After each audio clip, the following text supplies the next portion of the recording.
Today we're going to install the driver tail light on this 2017 Nissan Rogue. Alright, first thing we're going to do is going to go ahead and connect the main pigtail. Just goes right in there.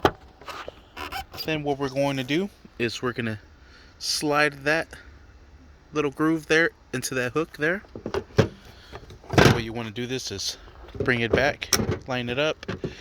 Then we're going to go ahead and just slide it forward, kind of slap it into place a little bit. Next thing we're going to do is going to grab the 10mm bolts and put them into place here. The next thing we're going to do is secure them down with a 10mm socket. Alright, so we're going to be using a 10. Secure that down, and you're set. And that is how you install a driver tail light on this 2017 Nissan Rogue. Thank you for watching. Please like and subscribe.